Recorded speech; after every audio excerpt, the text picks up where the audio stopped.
Boundaries in marriage. Boundaries in general are designed and should be designed to serve you. It should not be something you feel chained to or that you feel forced upon you, but something that you feel it serves you and it helps you to get where you want to go.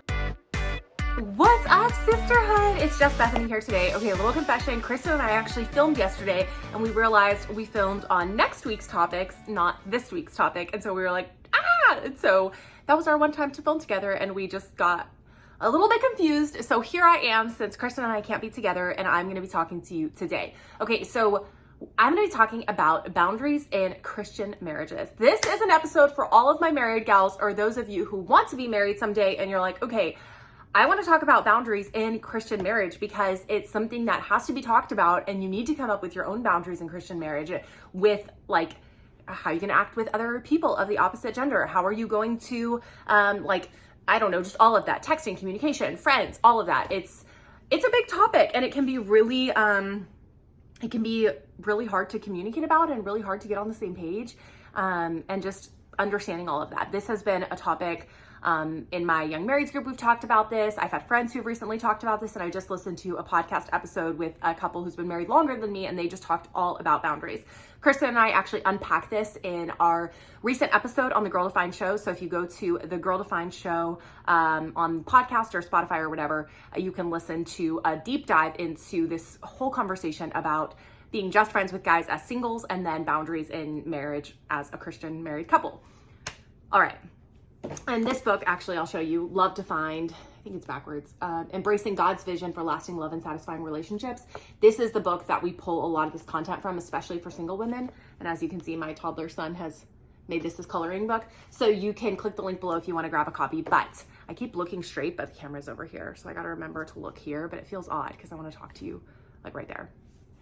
Okay, so boundaries in marriage, and I'm talking to specifically those of you who are Christians or who desire to have like a Christ-centered marriage. I know that that's the worldview and foundation I'm coming from. So if you're coming from a different worldview, we may agree, but we may not agree. Okay, so boundaries in general are designed and should be designed to serve you. So it should not be something you feel chained to or that you feel forced upon you, but something that you feel it serves you and it helps you to get where you want to go. Ultimately, in God's word, when he has boundaries for us, when he says, do these things, don't do these things, like for example, in scripture, we see very clearly that we should reserve, sexual intimacy for marriage. That's for our good and for God's glory. It's the best thing for us.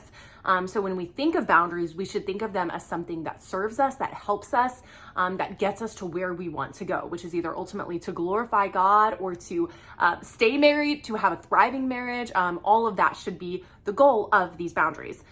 So like, for example, when Dave and I were dating and when we were engaged, we had boundaries that may have seemed extreme or weird to some. I talked about this recently on my personal Instagram over at bethany.beal, and I was sharing about the fact that Dave and I kissed for the first time on our wedding day, and I thought it was super sweet. I loved it. It's not a boundary necessarily that I force on other people or anything like that, or look down on other people who do things differently. It's something that Dave and I chose to do and wanted to do and are grateful that we did. But the reason we chose that boundary is we wanted it to serve us. We wanted it to help us to focus on what we wanted to focus on and to get us where we were going. So boundaries like saving our first kiss for marriage, boundaries like not touching in the car when we were alone, when we were dating and engaged. Those may seem extreme to some, but we set up boundaries that basically enabled us to, one, to not make like having conversations about like, oh, did we push too much? Did we push the boundaries too much? Constant conversations about physical touch, and did we do too much? Did we, all of that. We didn't want that to be like the surrounding theme of our dating and engagement. We wanted to focus on building a friendship, getting to know each other's hearts, excitedly pursuing and preparing for marriage. We wanted that to be the focus and not so much like always having to have conversations about the areas where we felt we, needed adjustments in. And it worked really well for us. We really felt that our boundaries in dating and engagement served us and enabled us to build an incredible friendship. And now we have a very thriving marriage, and we're grateful for that. So in marriage though, it's hard because you go from being two single people to dating, engaged, and then married. But oftentimes you still have a lot of friends who are either unmarried or who do things differently than you, or who still want to be friends. And maybe it's a guy or a girl, you know, like maybe your husband had friends that were girls, you had friends that were guys, which is fine and okay, but you get married and you're like, oh, maybe this should change, maybe this should look a little bit different. So I have listened to interviews, I've listened to couples from all walks of life who will share similar things, even though they come from like a different foundational perspective. So I know that this isn't just like, oh, Christians that have boundaries in marriage. I know a lot of people who are not Christians, other religions who have boundaries in marriage, and the purpose is that they are trying to honor one another, protect their marriage, and, you know, keep a thriving marriage and keep that trust and that spice and that fire alive. And these are just ways to do that. And it may be different, a little bit different for each couple, because something you may be comfortable with, maybe something I'm not comfortable with, something I'm comfortable with, maybe something you're comfortable with. We get the idea. So for example, here is a boundary that Dave and I have decided to set up in our marriage for a way to have open communication, for us to honor one another, and for us to protect our marriage. And these isn't because we don't trust the other person or anything like that. It's because we want to honor each other. We want to protect our marriage. I mean, you know, it's just what we want to do. We look around and we notice that a lot of marriages are not doing well. A lot of marriages are falling apart, or people are just living more as like companions and not lovers, and they're not, you know, serving the other, they're not cheering for the other, they're just kind of doing life. But we don't want that marriage. We want to have an incredible, awesome marriage where we love each other, where we serve one another, where we're madly crazy about each other, you know, all of that. And so we're going to do what we think is best, and we're going to learn from couples who have that and who are 30 years, 40 years, 50 years down the road. We're going to learn from them because we want that kind of marriage. So, when Dave and I got married, we decided that we were no longer going to maintain close friendships just individually, like me with a man and him with a woman. If we were going to have those friendships, it was going to be now both of us friends with that person, not just me having like this close friendship with a guy. So the way that changed for us is that neither of us individually have long text conversations with someone of the opposite sex. So if someone, or I need to text someone, or someone texts me that's a man, a guy, if it's something just short and practical, like a question or whatever, I always communicate about it to Dave, like, hey, this person texted me, just wanted to let you know. And he's like, cool, you know. If they're kind of like wanting to have a longer conversation or get into things, I actually will just start another conversation with Dave, just say, hey, let's, you know, can we talk about this with Dave too, or whatever, and then we both engage in the conversation. We don't talk on the phone for like long conversations with the opposite sex. We, if there are conversations that need to happen, we'll always keep each other in the loop. We have a specific boundary that we're never alone with the opposite sex in a room or in a car, something like that. So we always keep it like group oriented.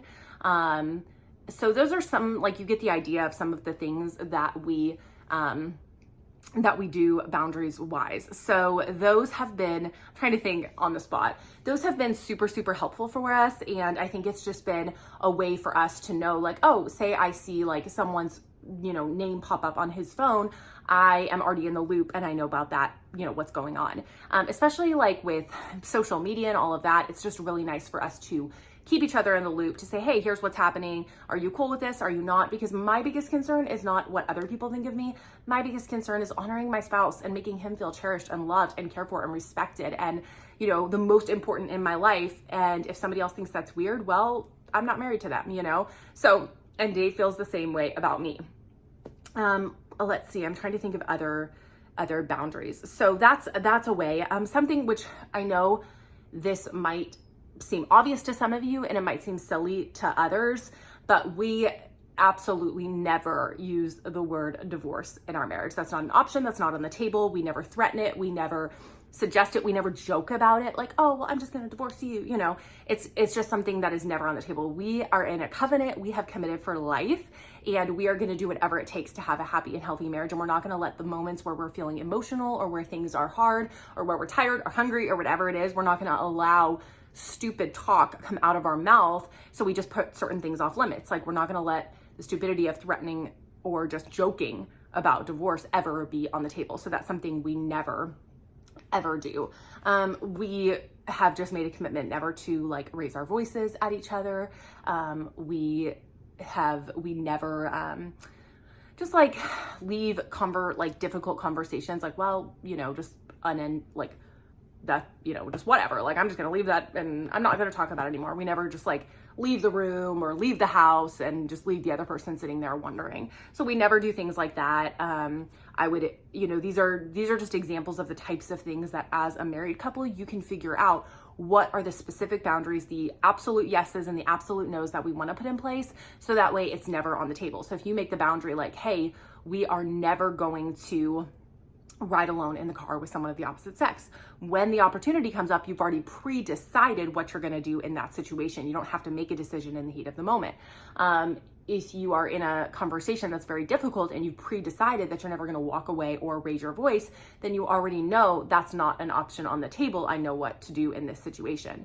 So I would encourage you, if you are married or going to be married one day, maybe you're dating, engaged, whatever, to pre-decide and pre-discuss boundaries and ways to help you communicate, ways to help you have a good and healthy marriage before you're in that situation.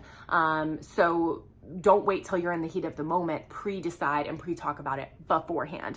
The very best advice I could ever give you is to find a godly couple, find a godly man for him, a godly woman for you, who is married, who are, you know, if it's a couple or just individually, and they can speak into your life, they can pour into your life, they can help you, and their goal and their desire is to help you grow, to love your husband better, for him to love you better, and they are there to tell you the hard truths and to encourage you and push you closer to Christ and all of that. So if you don't have those sorts of people in your life, I strongly encourage you to pursue that out and to seek that out. This is kind of a random conversation. I know it's just me like chatting, but I just want to encourage you to know that there are couples out there who love each other. I know Kristen and Zach are the same way, who are willing to look weird in the eyes of the world in order to, you know, have a thriving, good marriage, who are willing to do weird things like set up crazy boundaries to serve their marriage and to keep them, you know, closer together and to keep the fire alive and to keep that trust and mutual respect there.